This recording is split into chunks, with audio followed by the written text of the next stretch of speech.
Hi, Reverend Paula Zabkar here from Spiritual Soul Center, where I want to remind myself that we are here to create a movement grounded in love and kindness that transforms us, our community, and the world.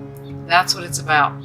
And we do that by growing together, serving together, and by those two things, transformation happens. So I invite you to, for this one moment now, before we get started on this Sunday morning, to take a deep breath and to breathe that in.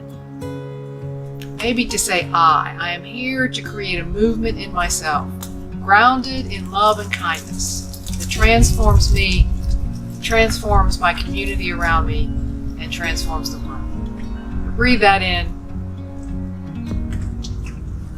Know it for yourself. Welcome to Spiritual Soul Center.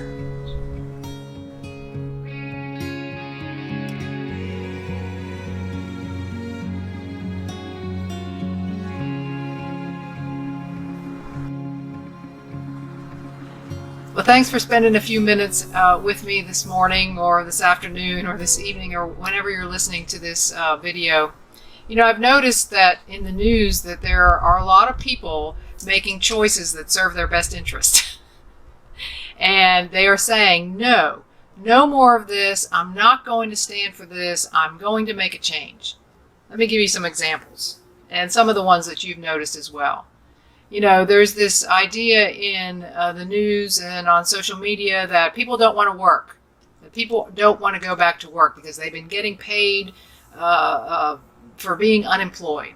A lot of people in the service industry are falling in that category. But listen to this. In 2020, 4.4 million people opened up new businesses. In 2020, 4.4 million people. That is almost 24% higher than what happened in 2019. And it's 50% more than the average that was open between the years 2010 and 2019. That's a lot of people. I think what they're saying is, you know what? I'm not willing to work at that anymore. I'm not willing to work under those conditions for that amount of pay. And so I'm making a different choice. I'm making a choice for me. It has nothing to do with the economy. It has to do with the choice that I feel good about. I think that's what it's about. Look at the nursing industry. Some of the nurses have decided that they don't want to take this COVID shot. And their employers are saying, well, you got to take the shot or we're going to fire you. And they're saying, you know what? I'm standing up for what I believe in. I'm not taking the shot. And they're being fired. They're being let go. Because they're saying, I'm going to take care of me. When I look at the news and see how many places where there are workforce walkouts, that including John Deere and Kellogg and Amazon, people who are not satisfied with their working conditions, not satisfied with their pay, and saying, hey, I'm standing up for this. And at Netflix, there's a group that's standing up and saying, you know, the trans people here are not being treated fairly. And so we're standing up for that. We're standing up for what we believe in to these big companies, and taking the fallout from that. See, what I see happening is the foundation is being rocked. The foundation in our society is being rocked, and the structure can't survive from the top down. The structure survives with a strong foundation, right? And it's the people that make up that foundation in these examples. Way back when the Black Panther Party was protesting the rich and the ruling class dominating our society, or when the people were protesting, young people mostly, the Vietnam War back in the 70s, you know what the cry was? Power to the people, power to the people. Because that's the foundation of the structure we've created. Power to the people. John Lennon wrote a song in 1971, exactly that, power to the people. And we have that demonstrated in our society today, way before the 70s and still happening today. The demonstration in the Me Too movement, the Black Lives Matter, the Trans Lives Matter, the climate change, the anti-mask groups, the marriage equality, all those things. Power to the people. The people are saying, listen to me, I have something important to say. And that's the structure that holds up our society. people are saying, no, this isn't acceptable. I'm not willing to accept this anymore. So my message today then is, well, how do I apply this, what I see in the outer, to my personal life?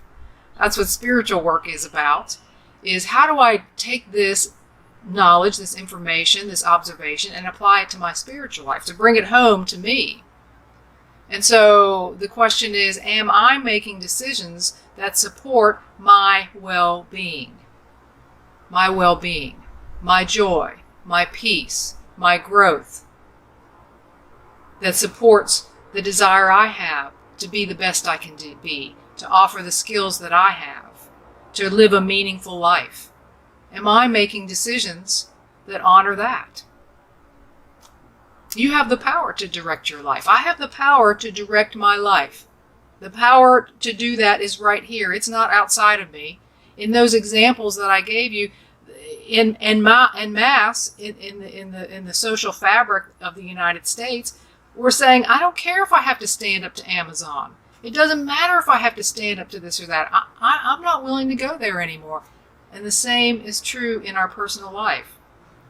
To make the decisions and say what I am willing to do or what I'm not willing to do based on me.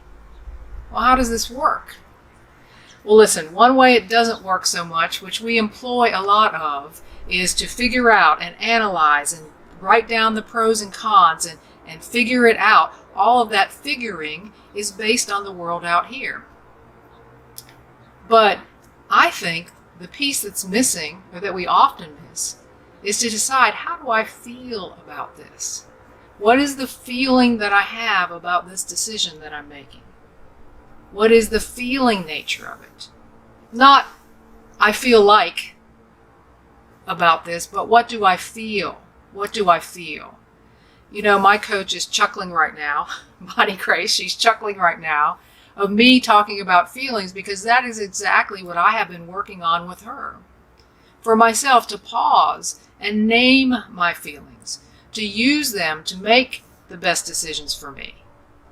And some of my own coaching clients have heard the same from me, because that's what's in my consciousness. And I'm passing it on to them. And now, if you're listening to this, I'm passing it on to you. So here's a question that I'd like you to consider. Where does feeling come from? Where does a feeling about a decision or a direction, where does that come from? This sense of something in me that says, yeah, that feels right and true and good. Where does that come from?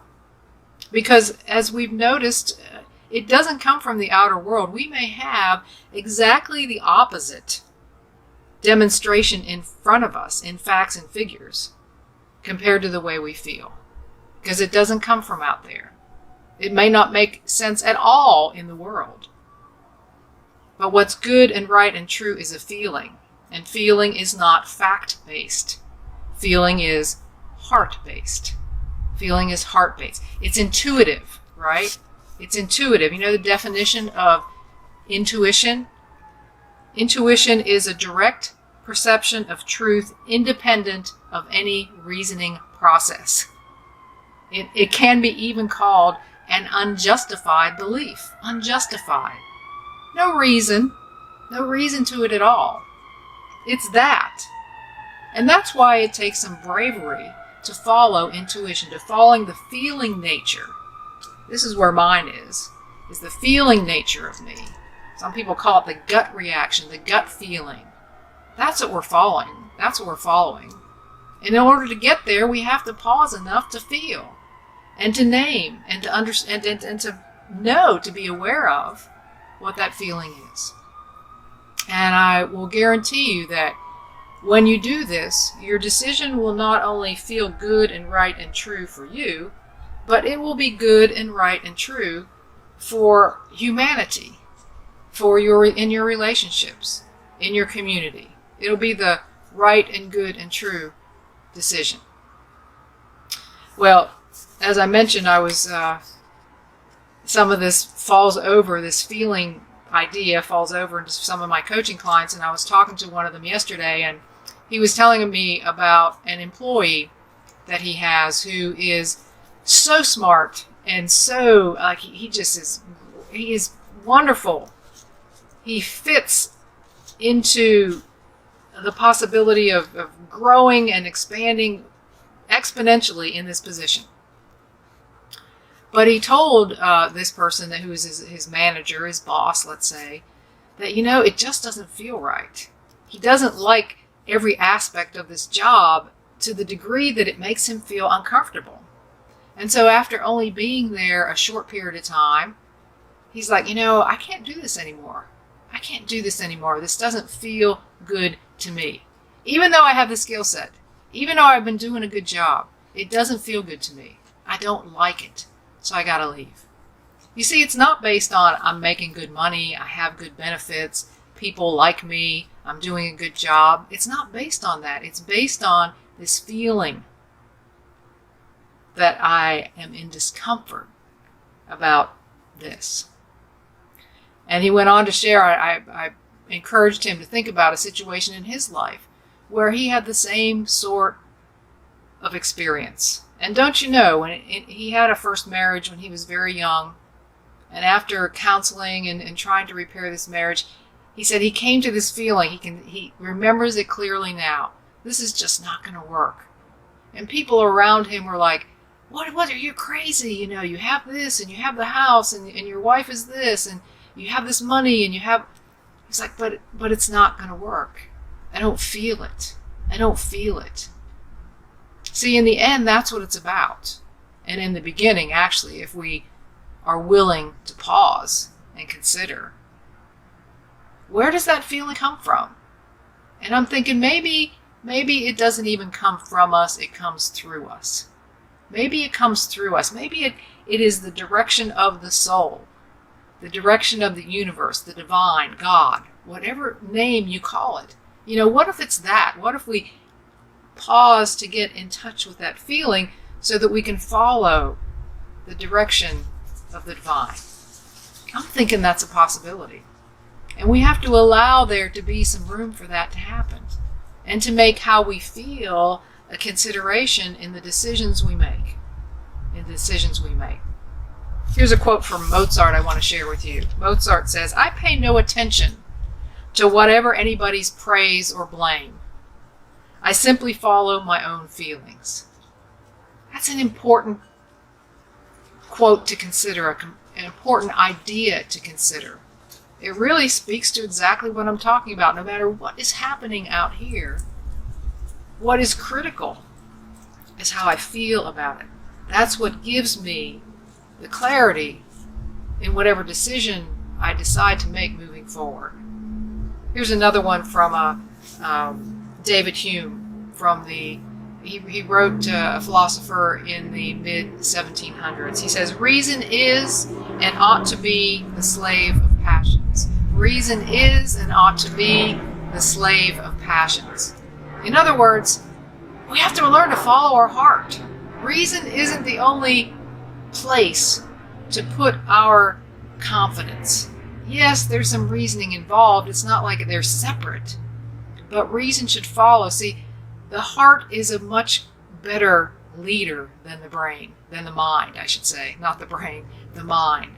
The mind wants to control everything, to put everything in order, to check all the boxes, to have it all figured out. Plan A, Plan B, Plan C. I've shared with you before, I feel that way. I don't feel that way, I act that way. But what about how I feel? What about how I feel? That's what's important. That will give me the most clarity and enabling me to make a decision that's in my best interest, that honors my foundation, the foundation of myself, that foundation of my personal well-being, my peace, my joy, my calmness. That is where I want my foundation to be rock solid. And so the decisions I make to honor that and to know how to do that is to consider how it makes me feel, how I feel about it. So take a moment or more. Some of us who don't have a lot of practice need to take more than a moment and try on the feeling of a decision.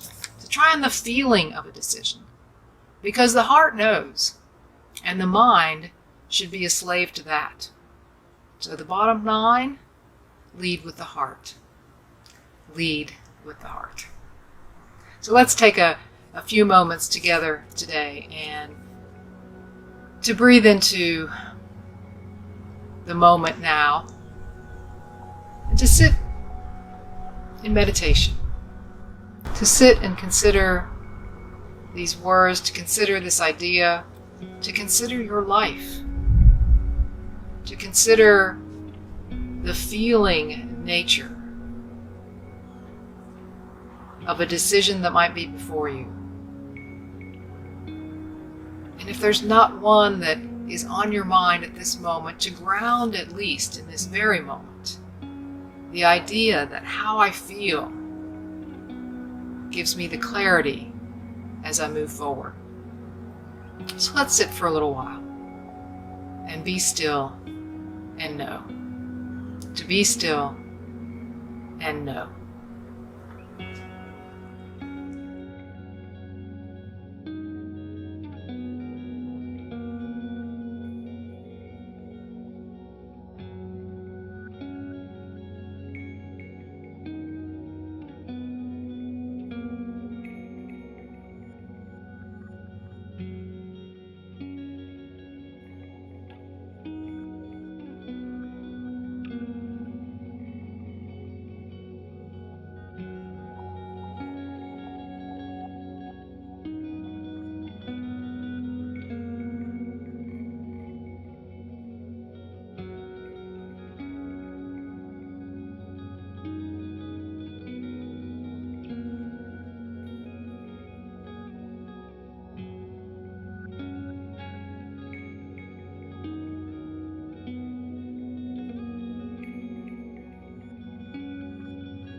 I believe that the divine nature of us, the divine itself, is available in every instance through feeling,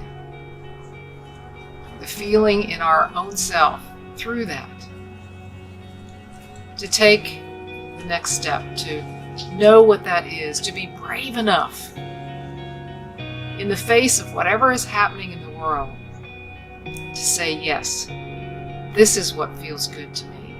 This is what feels good and right and true in this moment now. I feel it. I know it. And so I commit to the next step. knowing that after that step could be another one, in a different direction or in the same path. Who knows? Get in touch with the feeling of the heart gives me the confidence to move forward with grace and ease. And for that, I am grateful, and so it is. Amen. Amen. Well, thanks again for joining me for these few moments. I hope to be back together very soon at Spiritual Soul Center, where we'll be meeting and gathering and feeling the energy of each other all at once. And for that, I am excited. I feel excited and hopeful and full of hopefulness, filled with that. So let's close in this way and pray. May I be filled with loving kindness. May I be well. May I be peaceful and at ease. May I be happy. May all beings be filled with loving kindness. May all be well. May all be peaceful and at ease. May all be happy. Until next time, amen.